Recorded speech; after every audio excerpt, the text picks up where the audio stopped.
Okay, I gotta hurry up and make this video because I turned the air conditioner off so it doesn't interfere. So it's gonna get hot. Alright, so let me redo this video that I did already once before. No, I don't weigh myself. Why? Because I don't have a scale. That's a pretty good reason, right? And I'm not really interested in getting a scale because I know that getting a scale is, looking at the number on the scale, how much you weigh is only a part of a piece of the information. It's not the whole story. It doesn't, you can, like I weigh 131 right now. I've weighed 131 several times in my life, and I've looked different every single time. Why? Because it depends on what you're eating, how much body fat percentage you have. Um, you can be 131 and have different body fat percentages. So the more fat you have, the more soft you look, right?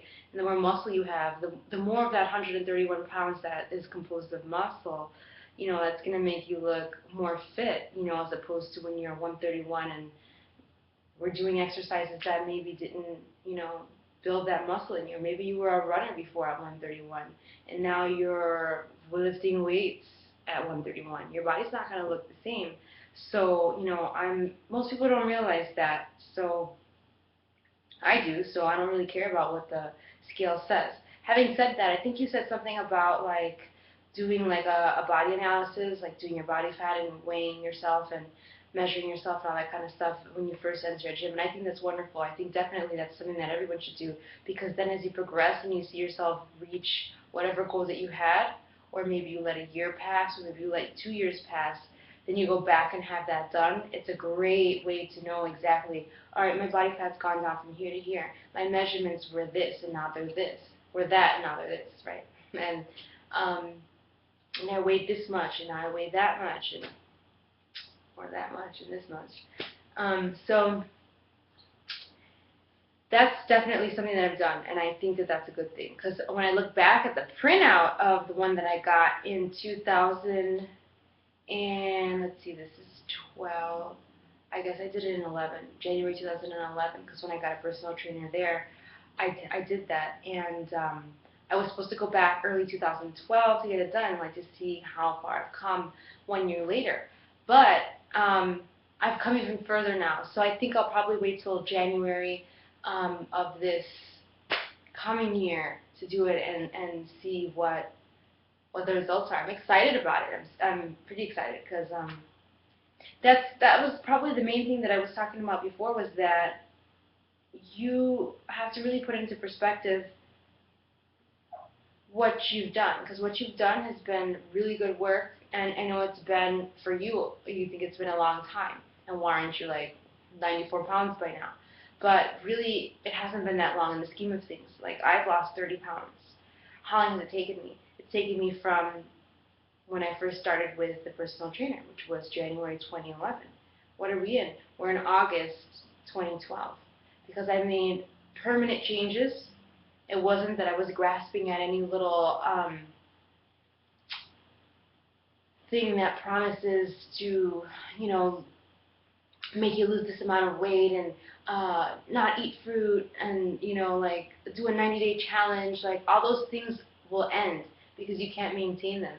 And the 90-day challenge is great, but the fruit thing is completely trash. So you're not going to maintain that for the rest of your life. And you're not going to tell me that fruit isn't healthy for you, or that the body wasn't made to eat fruit. So the thing is that all the changes that I made were changes that I was comfortable with, that I enjoyed, and that I would not have really any kind of problem maintaining.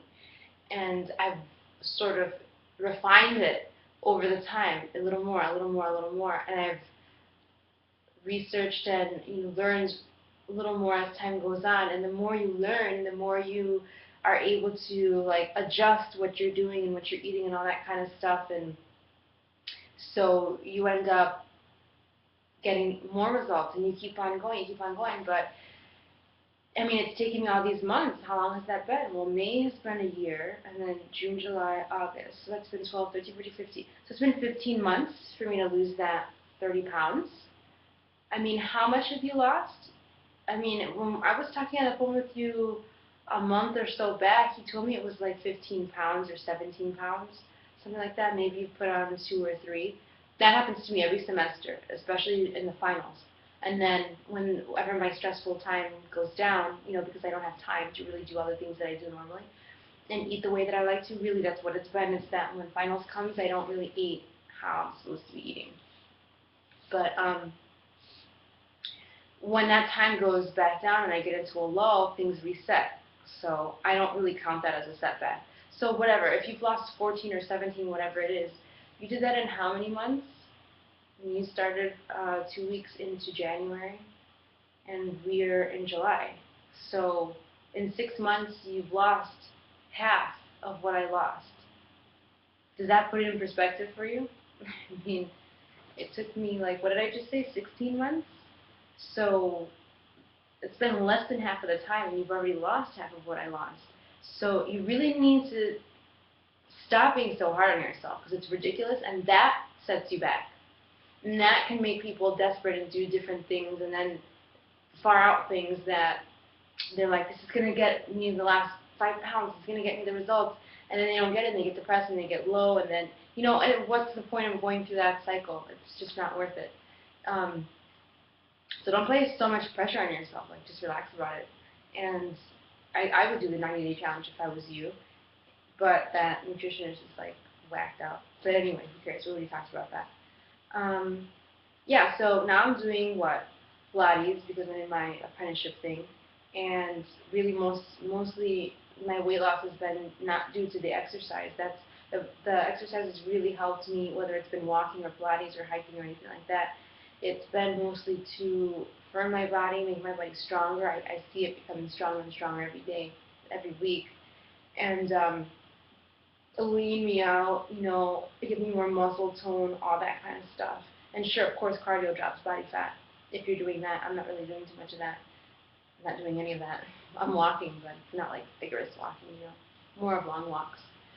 So, the different exercise you do will determine sort of how that 130 pounds is expressed in your body. So when I was 131 before, it was a different 131. And when I was in the 120s before, it was a different 120s because I was a runner. So my body fat was low, and I was pretty skinny, but I did not really have an abundance of muscle tone until I started like doing weights and different things like that. At the time, there was like Pilates was not available or anything like that because I wasn't in the country and because of my work. But when I started sort of doing a lot of weights and not doing so much running, and the only reason why I was allowed to do that was because I had an injury. I tore my ligament in two. It's not connected anymore. So because of that, I wasn't really doing so much running anymore, and I was doing weights. So then I became like, wow, you could see the muscle tone. And I just found pictures of myself. That's why I know that. Because before, I remember I was never satisfied with myself. Never felt like I reached the level, like the body that I wanted to. But now I look back and I was like, holy crap, I look kind of like this girl. A little less intense. But like you like the Girls in Self magazine, and you like shape and self. I like Muscle and Fitness Hers. People like this, that's what I admire. That's the body that I admire. That's what I think is, awesome. This is like the best magazine in the world. Love this magazine. Go and buy one, read it. There's good information in there, not the frou-frou like, oh, how about our workout clothes? And what kind of makeup do you wear to the gym? It's just not my cup of tea. Yeah, but eating is the most important thing, and it's definitely a slow process. Like, don't put some kind of thing in your mind that, like, I have to lose, 60 pounds in 6 months, because that's ridiculous, and it's going to come back if you set yourself up for failure. And the exercise routine that was pretty intense in the beginning that I gave you was just to catapult you into, some results a little bit faster. But it definitely was not meant to maintain that kind of schedule, like, for the rest of your life. But I think you know that. Plus, every scale is, like, different. So why would I weigh myself at the Pilates studio because they have a scale there. It's not the professional ones like that, whatever, that's manually calibrated and stuff like that. So I know it's like, it's going to be a little off. I mean, you can go to Bed Bath & Beyond and pull 6 scales out there and weigh yourself, and each one of them is going to be different. So, it's just like an idea, and that's what I say to myself when I do it. It's like, well, it's an idea in my head of, like, about where I'm at. It's not definitely where I'm at. Like, who knows what that is? Like, and who really cares? And the only reason why I weighed myself last time was because I was like, I feel like I lost something. So I went in and I did. I lost like a pound. Um, and besides that, like, when you start doing this a lot, and especially if you get in the fitness field in any kind of capacity, you'll be able to know your body well enough to where you won't really need that, to where you can assess yourself better than a scale. Like when I went in January 2011 to get my body fat and my measurements and all that kind of stuff and weight all done, like, I already knew what my weight was going to be, so when he's putting it on, he's like, oh yeah, you're right. And then I had to wait like 2 weeks, I think, for the results, or a week and a half. And then when I came in, I was like, wait, don't tell me. Is this my body fat percentage? And I guessed within 0.3%. He's like, did they tell you already? And I'm like, no. And I'm like, why? And he's like, because that's what it is. And I'm like, really? And he showed it to me, and it was like off by 0.3. So I have dealt with my body enough to know like where I'm at, and to look at other people and kind of guess. I can ballpark it where they're at too, pretty much. Because I've been doing this for like 10 years. Like fitness and stuff like that. So Muscle and Fitness, the male one too. That's a really good one. Like if I was you, like read them both. That's what I started off reading.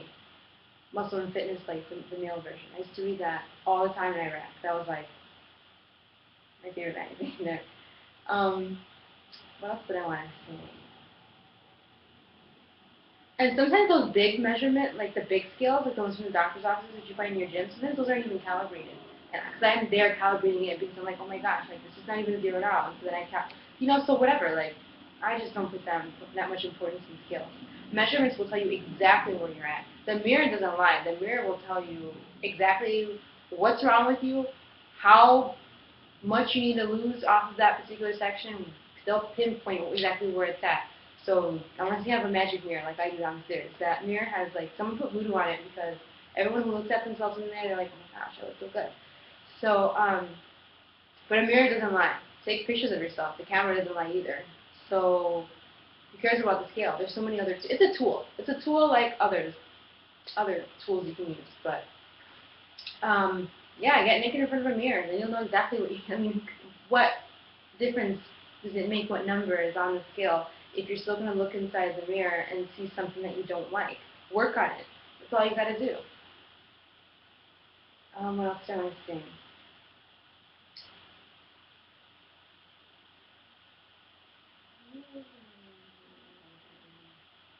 Yeah, I think that's it. I said something about, like, I told a story in the other one. I don't even know what. That's why I didn't want to remake this video. Like, and I'm only at 13 minutes. Something about, like, no, I don't remember. Oh, I think I told the story. I've told the story so many times about when I worked at the doctor's office, and there was 3 of us, and we all weighed 150 pounds. I was a teenager, and the other person was an adult, and so was the other person. And that third person, even the doctor guessed that she weighed like in the 120s. But she didn't. She weighed just as much as the other 2. She weighed 150 pounds. She, at one time, was bedridden because she had like an accident or something like that. And so she was not able to do anything. And then when she healed enough, she started doing like on this, just like dips in the chairs, just like, gosh, she was a woman after my own heart. Only I didn't know that I was into fitness back then. But she just used what she had. She started working out. This one was solid. I mean, she was like me. Like she was like excited. Like, oh yeah, come on. Like here, this chair here. And she pulled the chair out from the office and said, you can do dips on this. And she's like, here, this is what you do. You do like, then you get the weight, you can get it, and you do it. And she was just like, And I was like, we were just like looking at her, like wow, like look how far she's come, because she was really overweight after being bedridden, and look how fit she looks, and couldn't believe that she weighed that much. Why? Because she was solid. She was muscle.